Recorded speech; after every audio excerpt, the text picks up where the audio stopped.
সবাইকে জয় যিশু। আমাদের মহান প্রেমময় পিতা প্রভু যিশু খ্রিস্টের নামে আমি সমস্ত খ্রিস্টীয় ভাই বোনকে স্বাগত জানাই। আমার ইমানুয়েল প্রার্থনা চ্যানেলে আপনাদের সবাইকে স্বাগত। আপনারা আমার সাথে প্রার্থনায় থাকতে আমার চ্যানেলটি লাইক করুন, শেয়ার করুন, সাবস্ক্রাইব করুন এবং আমার সাথে প্রতিনিয়ত প্রার্থনায় থাকুন আর আমাকে উৎসাহিত করুন। আমি এইভাবে আপনাদের সামনে আমার প্রার্থনা নিবেদন করতে পারি। তাই আসুন আজকে আমরা ঈশ্বরকে ধন্যবাদ দিই, কারণ তিনি আরেকটি নতুন দিন, তিনি আরেকটি আশীর্বাদের দিন তিনি আমাদের জীবনে যোগ করেছেন। আমরা ঈশ্বরকে ধন্যবাদ দিই, কারণ আজকের এই দিনটি হয়তো অনেকেই দেখতে পায়নি, কিন্তু আমরা ঈশ্বরের মহান কৃপায়, মহান অনুগ্রহে দেখতে পেয়েছি। তাই আসুন আমরা আজকে ঈশ্বরের বাক্যপাঠের মধ্য দিয়ে যাই এবং আমরা প্রার্থনা করব। আসুন আমরা আজকে আমি যে বিষয় নিয়ে আমি আজকে বাক্য পাঠ করব বা আলোচনা করব তা হচ্ছে আমাদের আত্মসংযম। আত্মসংযমের ব্যাপারটা আমরা প্রত্যেকে জানি যে আমাদের আত্মসংযমের প্রয়োজন রয়েছে। অনেকে হয়তো বলেন যে আমার আত্মসংযম অর্থাৎ ধৈর্য আমাদের মধ্যে থাকা আবশ্যক, কারণ আমরা যারা খ্রিস্টীয় সন্তান রয়েছি, আমাদের প্রভু যিশুকে আমরা যদি দেখি তিনি কতটা আত্মসংযমী ছিলেন, কতটা ধৈর্যধারী ছিলেন তা আমরা জানি। তাই আসুন আমাদের মধ্যে আত্মসংযমের বিষয়টাকে আমরা দেখি এবং শিক্ষা করি বাইবেলের থেকে। কত মহান পুরুষেরা কিভাবে আত্মসংযম করেছেন আমরা আজকে তাই দেখব। আমরা দেখি আত্মসংযমের একটা মূল্যবান শিক্ষা আমরা পাই আদি পুস্তকে যোসেফের কাছ থেকে।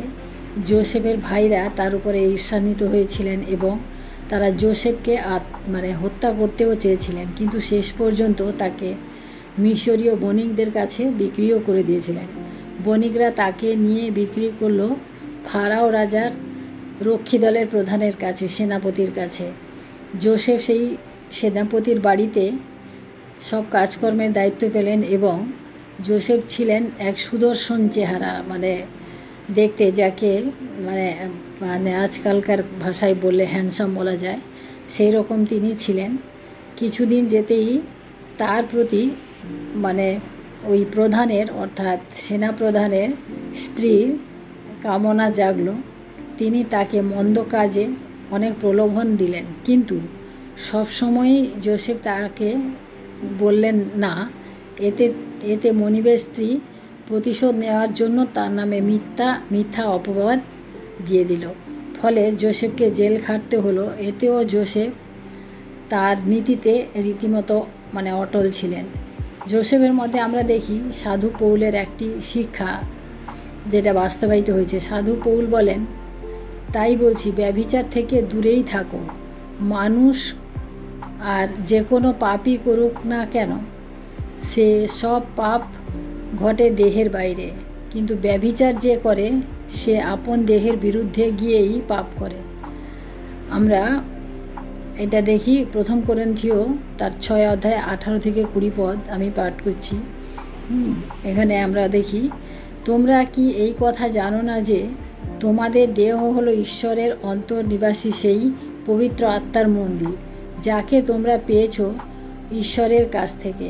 তোমরা তো নিজেদের মালিক নও, প্রভু মূল্য দিয়ে তোমাদেরকে কিনে নিয়েছেন। সুতরাং তোমরা তোমাদের দৈহিক আচরণের মধ্য দিয়েই ঈশ্বরের মহিমা প্রকাশ করো। অর্থাৎ আমরা এটা দেখি যে যোসেফ তার নিজের মধ্যে যে ঈশ্বরকে তিনি খুঁজে পেয়েছিলেন এবং ঈশ্বরের মহিমাকে তিনি তার নিজের মধ্যে খুঁজে পেয়েছিলেন, এবং এই কোরিন্থীয় 6:18 থেকে 20 পদ তিনি মেনটেন করেছিলেন, অর্থাৎ তিনি মেনেছিলেন। আমরা দানিয়েলকে দেখি, দানিয়েলের পুস্তকে আমরা যখন দানিয়েলকে দেখি, তার সঙ্গেও এই ধরনের ঘটনা ঘটেছিল। তার সঙ্গে 3 বন্ধু ছিলেন, শদ্রক, মৈশক এবং অবেদনগো, তার 3 বন্ধু ছিলেন। তাদের জন্য রাজা তার টেবিল থেকে খুব সুস্বাদু আমিষ জাতীয় খাবার পাঠাতেন, কিন্তু তারা সেগুলো না খেয়ে নিরামিষ খাবার খেতেন। তারা দীর্ঘদিন যাবৎ শুধু নিরামিষই খেতেন। তাই তাদের সেই খাবার খেয়ে তারা কিন্তু স্বাস্থ্যবান এবং তীক্ষ্ণ বুদ্ধি লাভ করেছিলেন। তারা ওই রাজ্যের সবচেয়ে বেশি বুদ্ধিমান হতে পেরেছিলেন। আমরা দেখি এটা তাদের দ্বারা সম্ভব হয়েছিল কারণ তারা আত্মসংযম করতে শিখেছিলেন। আত্মসংযমের সবচেয়ে উজ্জ্বল দৃষ্টান্ত আমরা দেখতে পাই যীশু খ্রিস্টের কাছ থেকে। পবিত্র বাইবেলে আমরা দেখতে পাই যে দীক্ষা লাভের পর শয়তান, অর্থাৎ যীশু যখন বাপ্তিস্ম নিলেন তখন শয়তান যীশুকে মরু প্রান্তরে নিয়ে গেলেন এবং সেখানে তিনি 40 দিন 40 রাত উপবাস ছিলেন। অনাহারে থাকার দরুন তিনি খুব ক্ষুধার্তও হয়েছিলেন। এই অবস্থায় শয়তান তাকে প্রলোভন দিয়েছিল।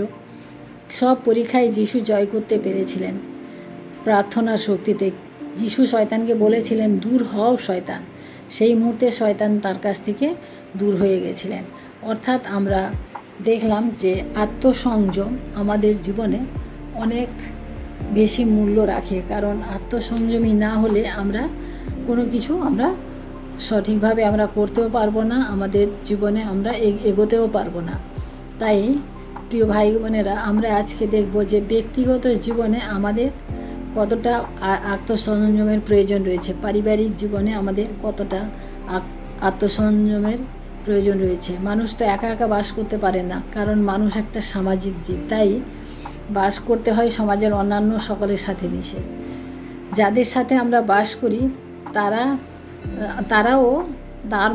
তারাও তাদের মতো সামাজিক জীবনযাপন করে। তাই তাদের সাথে সামাজিক আচরণও করতে হয় আমাদের। তাই সকলের সাথে শান্তি শৃঙ্খলাপূর্ণ জীবনযাপন করা হচ্ছে আমাদের লক্ষ্য। তাই আমরা অন্যকে প্রাধান্য দিতে গিয়ে নিজের অনেক কিছু প্রকাশ না করেও থাকতে হয়। আমরা প্রাথমিকভাবে দেখি যে প্রত্যেক ব্যক্তির সম্পর্ক রচনা করতে পরিবারের সামান্য সদস্য, পরিবারের বাইরের বন্ধুবান্ধব, অনেক বিভিন্ন পরিচিতিদের সাথে আমাদেরকে থাকতে হয়। একসাথে থাকতে গেলে পারস্পরিক একটা গভীর সম্পর্কও আমাদের হয়ে থাকে। তাই তার ফলে আমরা একটা সুখী জীবনযাপনও আমরা করতে পারি। কারণ যারা দেওয়ার চাইতে পাওয়ার উপরে বেশি জোর দেয় তারা অপরের কাছে ঋণী হয়ে যায়, তাতে অন্তরে আনন্দ থাকে না। সেই জন্য পাওয়ার জন্য একান্ত ইচ্ছা থাকা সত্ত্বেও তা আমাদেরকে কী করতে হয়, দমন করতে হয়। আমরা দেখি যে স্বামী স্ত্রীর মধ্যে কিভাবে আত্মসংযমের হয়। বিবাহ বন্ধনের দ্বারা আমরা দেখি যে একজন পুরুষ একজন মহিলা একসাথে স্বামী স্ত্রী রূপে বাস করেন, তাদের থাকতে শুরু হয়। তারা সারা জীবনে তারা একত্র থাকবেন বলে একটা প্রতিশ্রুতি বা আজ্ঞাবদ্ধ হয়। এই দুজনের ব্যক্তিত্ব থাকে দু রকমের, কিন্তু তাদের আচার আচরণের রীতিনীতিও বিভিন্ন রকম হয়। এই বিভিন্ন পার্থক্যগুলি আমরা সহজে অনেক সময় মেনে নিতে পারি না, কিন্তু এইটা আমাদেরকে ভালো সম্পর্ক বা বৈবাহিক সূত্র জীবনটাকে সুন্দর করার জন্য কি করতে হয়, আমাদেরকে অনেক ক্ষেত্রে আমাদেরকে আত্মসংযম করতে হয়। সেক্ষেত্রে আমাদের অনেক কিছু মানিয়ে চলতে হয়, অনেক কিছু মেনে নিতে হয়, তা না হলে আমাদের সম্পর্ক কিন্তু টেকে না। তাই এইভাবে আমরা বৈবাহিক সম্পর্ক সুন্দর ও মধুর করতে হলে আমাদেরকে আত্মসংযমের প্রয়োজন রয়েছে। স্বামী স্ত্রী একে অপরের বিষয়ে মন্তব্য করার ফলে পরস্পরের মধ্যে ভুল বোঝাবুঝিও হতে পারে। সেজন্য আমাদের কখনো কখনো চুপ থাকতে হয়। চুপ থাকা অর্থাৎ আমরা আত্মসংযম করতে পারি। পিতামাতা সন্তানদের আত্মসংযম, এখানে আমরা দেখি যে পিতামাতার সঙ্গে সন্তানদের সম্পর্ক হচ্ছে সবথেকে মধুর সম্পর্ক। ঈশ্বরের পরে যদি কারোর সাথে আমাদের সম্পর্ক ভালো হয় সেটা হচ্ছে আমাদের পিতামাতার সাথে সম্পর্ক। কিন্তু পিতামাতা সন্তানদের ভালোর জন্য অনেক সময় অনেক কিছু তারা বলেন, অনেক কিছু ডিসিশান নেন, কিন্তু যখন সন্তান আস্তে আস্তে বড় হতে থাকে, তার দৈহিক চেঞ্জগুলো হয়, তখন কিন্তু তাদের মনেরও একটা পরিবর্তন হয়। তারা কিন্তু তখন একটু খিটখিটে মেজাজের হয়ে যায়, তখন নিজেকে নিয়ে ব্যস্ত থাকে, এই ধরনের নানান রকম অভ্যাস তাদের মধ্যে চলে আসে। এই সময় সবথেকে যেটা আমাদের প্রয়োজন, পিতামাতা হিসাবে আমাদের প্রয়োজন, আমাদের আত্মসংযম থাকা প্রয়োজন। কারণ আমরা যদি সন্তানের সাথে সেভাবে প্রথমে যেরকম ছোটো থেকে খিটমিট করতাম বা কিছু বলতাম, সেভাবে যদি করি তাহলে সন্তান আমাদের থেকে অনেক দূরে চলে যাবে। তাই সন্তানের মধ্যে আত্মবিশ্বাস জাগ্রত করার জন্য বাবা মা উভয়কে আমাদেরকে অপেক্ষা করতে হয়, আমাদেরকে আত্মসংযম করতে হয়। কারণ তাদের কথা বলা, তাদের চাওয়া পাওয়া, এই সমস্তগুলিকে আমাদের মানে কি বলবো, আমাদের খুব দৃঢ়তার সঙ্গে নয়, কিন্তু খুব নম্রতার সঙ্গে সুমধুরভাবে তাদের সাথে আমাদেরকে ব্যবহার করতে, তাদের সাথে কথাবার্তা বলা, তাদের সাথে ব্যবহার আমাদের কিন্তু অনেক পোলাইট, অনেক সুন্দরভাবে করা প্রয়োজন।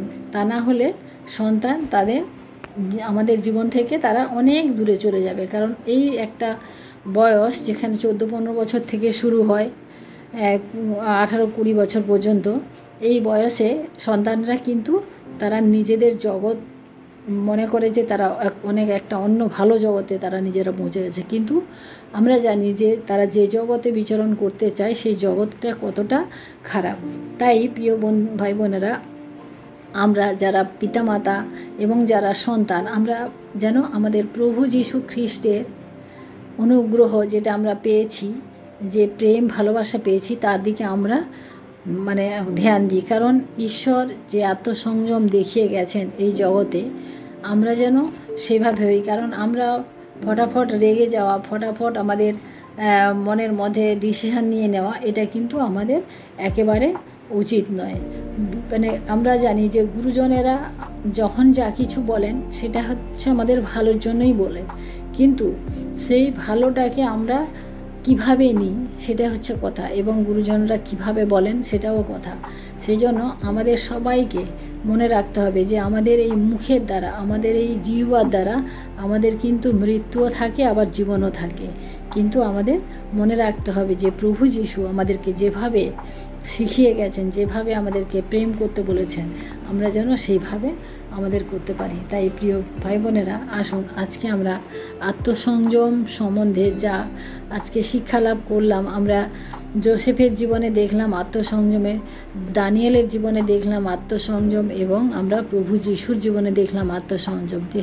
তাছাড়া আমরা পারিবারিক জীবনে, বৈবাহিক জীবনে এবং সন্তানদের পিতামাতার সঙ্গে যে আত্মসংযম আমরা দেখলাম, তা আমরা নিজেরাও মনে রাখার চেষ্টা করি এবং নিজেদের সন্তানদের উপরে তা আমরা প্রয়োগ করার চেষ্টা করি। কারণ আজকের সন্তান, আজকের যে বালক, সে আগামী দিনের ভবিষ্যৎ, আগামী দিনের সেই দেশের নায়ক হবে। কিন্তু আমরা তাদের প্রতি আমরা যেন সেইভাবে ব্যবহার করি, সেইভাবে আমরা সন্তানদের প্রতি যেন করি।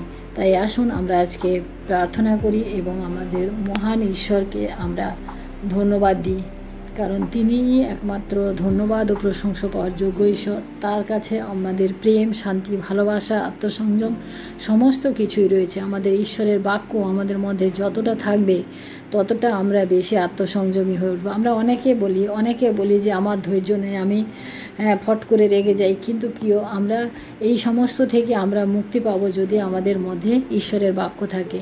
তাই আসুন আমরা ঈশ্বরকে ধন্যবাদ দিই। তার বাক্য সবার সঙ্গে, সবার মধ্যে এত খোলাখুলিভাবে আছে যে আমরা ইচ্ছা করলে, আমরা চেষ্টা করলে আমরা অনেক ভালো জীবনযাপন করতে পারি। কারণ এই জগতে আমরা চিরস্থায়ী না, আমরা কিছুদিনের জন্য এখানে থাকবো, কিন্তু সেই কিছুদিন আমরা আমাদের পরিবারের জন্য, সমাজের জন্য, আমাদের বন্ধুবান্ধবের জন্য যেন আমরা একটা ভালো দৃষ্টান্ত হয়ে থাকি। কারণ এছাড়া আমরা কিছু রেখে যাব না এই জগতে, আমাদের সেরকম আমরা কিছুই রেখে যেতে পারবো না যদি আমাদের ব্যবহার ভালো হয়, আমাদের চরিত্র ভালো হয়। সেই সমস্ত কিন্তু আমরা চলে যাওয়ার পরে মানুষ একদিন বলবে। কিন্তু সেটার থেকে বড় কথা, আমাদের প্রভু যীশু আমাদিগকে আশীর্বাদ করবেন, আমাদিগকে তার রাজ্যে আমাদিগকে নিমন্ত্রণ দেবেন, তার রাজ্যে আমাদিগকে নিয়ে যাবেন। তাই আসুন আমরা আজকে প্রার্থনা করি এবং ঈশ্বরকে ধন্যবাদ দিই। Hallelujah, hallelujah, hallelujah. মহান প্রেমময় পিতা, তোমার মহানামের ধন্যবাদ প্রশংসা করি প্রভু।